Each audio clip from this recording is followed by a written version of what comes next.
I find that when life is difficult, when I have a lot of problems, where I don't know what to do, I have no answers, I find that taking a nap or sleeping just helps me. It helps me. I go in there into my bed, my safe space, and I just allow myself to melt in my haven, which is my bed, and let the problems just kind of deal with itself. Not deal with itself, but just be on pause for a second. Just be on pause while I stay in bed with fresh sleep.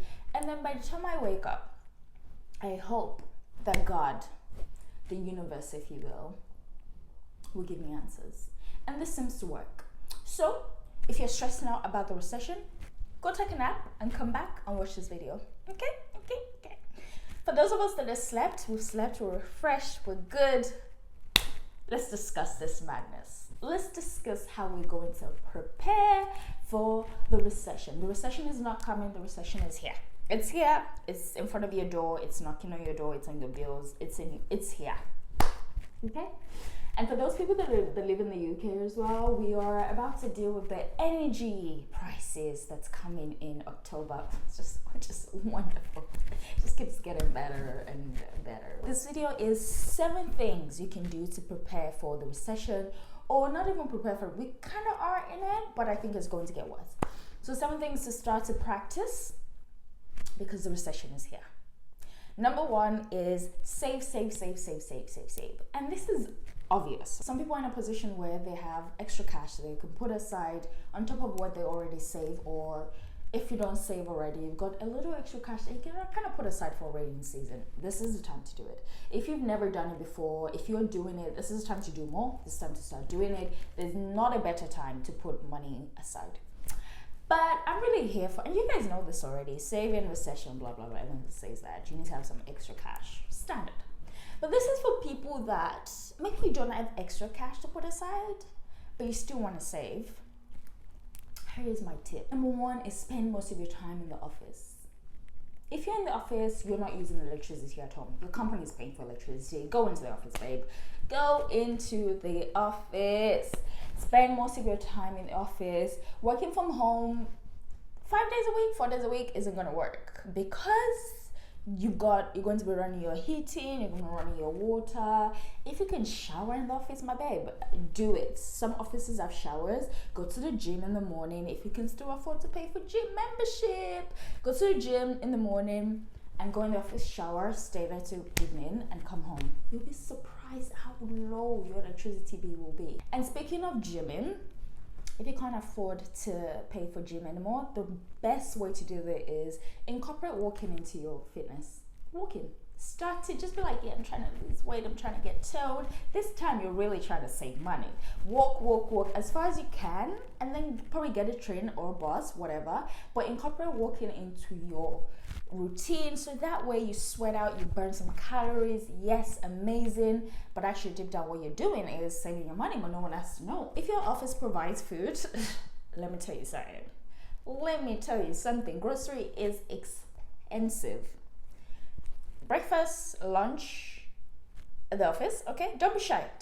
Eat your breakfast in the office, eat your lunch in the office. They don't pay you enough anyway, so you might as well. And then dinner, maybe you don't want to push it. Maybe you can take a little banana and apple and take it home and snack on it on your way. No, by the time you get home, you're not that hungry anymore. You can probably have a cup of soup.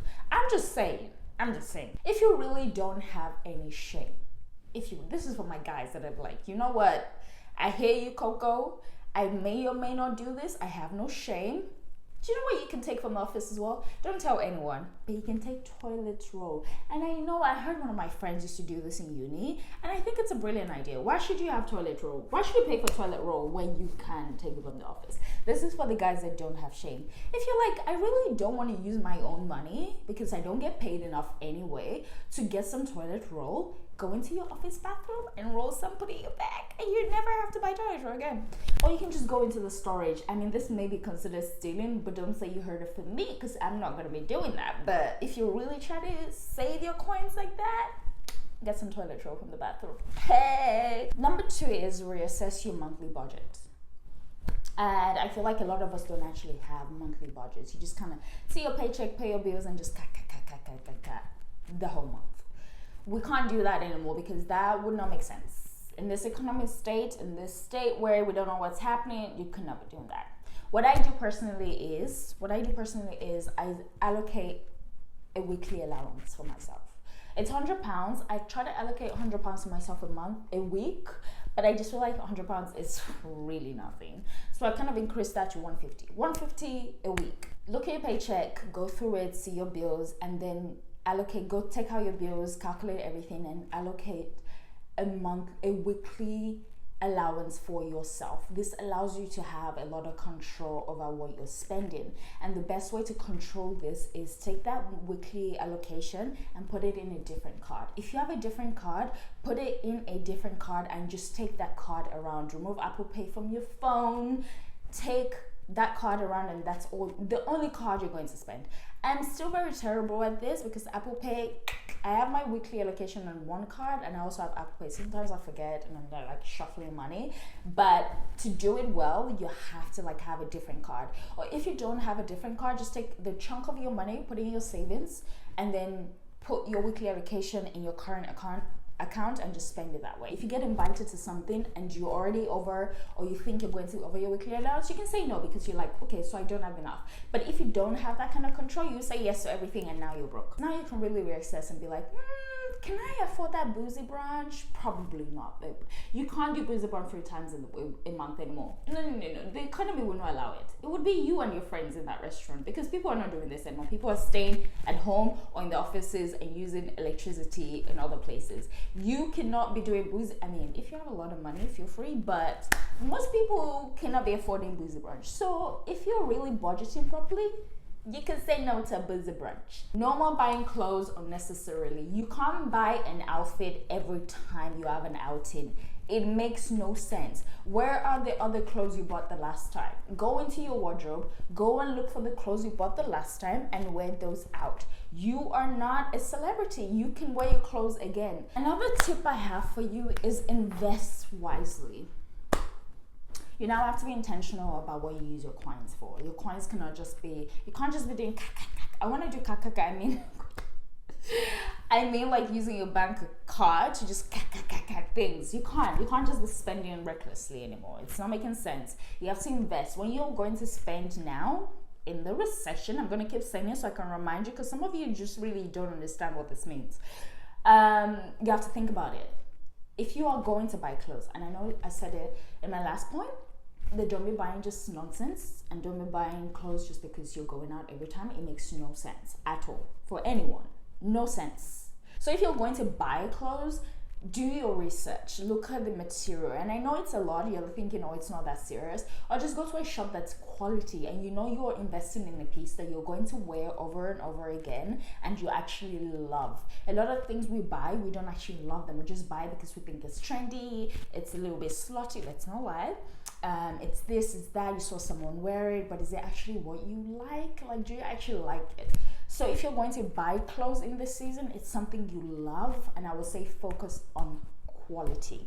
Another point on the invest wisely is, this is not for everyone, and this is also not page-rated. This is from 21 and over, probably 18 in the UK. And if you're already an alcoholic, this is not for you. Move to the next point. But for those of us that can really control our drinking, this is for you. You know how you like buy, number one, you buy wine as you go. Like, oh, I want a glass of wine. I'm gonna go buy wine. Let's go. £10. Cheap wine, but still £10. I'm going out. I'm not gonna pre-drink. I'm just gonna go into the streets and like get drunk in London. That is so much money. Oh, getting drunk outside your home in London is ridiculous. Go to Costco and go get yourself a box of wine. Go get it because you know you're going to drink wine anyway. Go invest your money wisely and get savings. Savings is what you're trying to do. Things that you know that are essential, go and bulk buy it because that way it kind of like saves you a little money. I don't know why when I thought about essential, my mind went to wine, but I know I have a lot of semi-undercover alcoholics that are watching right now, so I got you. That could potentially turn you into an alcoholic because if you have so much alcohol at home, this is really bad advice, but you only do this if you can control yourself. Number 4 is pay off your debts. pay off your debts. And I know not everyone is in a position to like pay off their debts immediately. I get it. But Klarna, look at me. Klarna is your enemy. Stop doing Klarna for ASOS. Stop doing Klarna for clothes. Stop doing Klarna for stupid nonsense things that you don't actually need. You're using Klarna to buy. Stop using Klarna. Today, the moment you've seen this video, today is the last day you should use Klarna. You are in a recession. You cannot afford to be buying nonsense and putting it on Klarna. So go and clear your Klarna debt, please. Please. Go and clear your credit card debts if you can, especially high interest rate debts. Please clear them. Those are your priority. Clear them or they're going to get worse. Your priority right now is to not be in debt. And I know there are major things like, I don't know, student loan or like a car and stuff like that. That's fine, I guess. But those little things like Klarna, like clothes, or like you just bought a chair, you put in like installment, just go and pay for that, because this is not the time to be in debt. Number 5 is learn a new skill. And I have a list of skills that I think will benefit you, especially with the electricity that's about to be a problem, because you know we're not turning our heating on in this winter. Hey. So, knitting. Learn how to knit. Because you will knit yourself a blanket, you will knit yourself a hat, you will knit yourself gloves, you will knit yourself a throw, you knit yourself anything to keep you warm. Learn how to knit. Knitting is probably a very valuable skill in this season. Another thing is a musical instrument.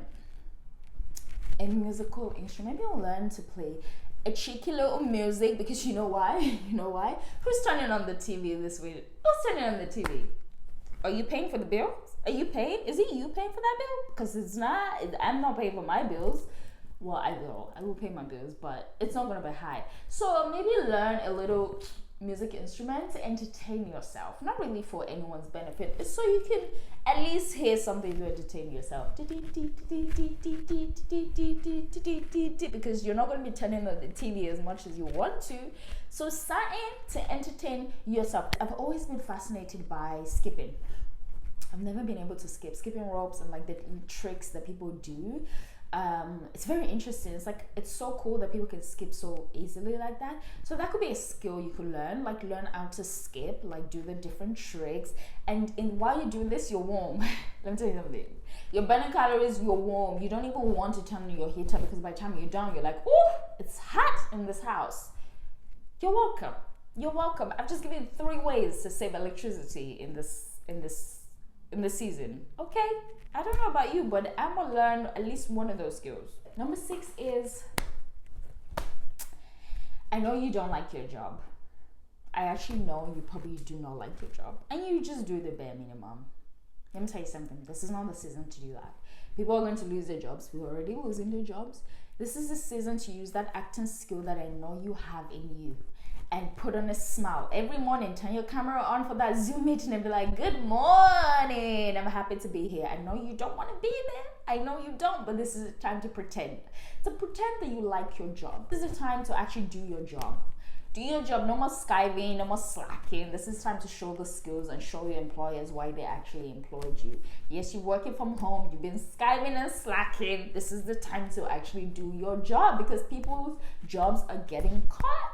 They're getting caught. People are going to lose their jobs more and more, and you want to be in a position where you don't lose yours. You want to give them a reason why they will keep you. And so this is a time to take your job very seriously. And the thing about your job is this is not the time to quit without knowing what you want to do. I mean, sometimes you could quit. You know what? I don't want to be that person to say don't quit, but if you haven't secured another gig, probably don't leave. I don't think this is time in a recession to leave your gig without a plan. I know I did a video about I quit my job without a plan. It wasn't a recession then. I was in a position to do that. It wasn't a recession. This is a recession. If you haven't secured a gig, I would say don't leave. Don't leave that job. Don't leave that job yet. And my last but final tip on how to prepare for recession is do not panic. Do not panic. I know the news is there. Stop listening to the news. Switch off the news. Listen to it once in a while, but don't focus on it. Don't focus on it. It's going to make you panic. Do not panic and realize that we are all in a recession. It's not just you that's in a recession. Everyone. I mean, the top 1%. The top 1% will also still be feeling it a little bit, not that much, but you know what I mean? We're all dealing with it. It's a global thing. We're all in it. So it's not just you. You're okay. You'll be fine. Do not panic. We've had a recession before and we were fine.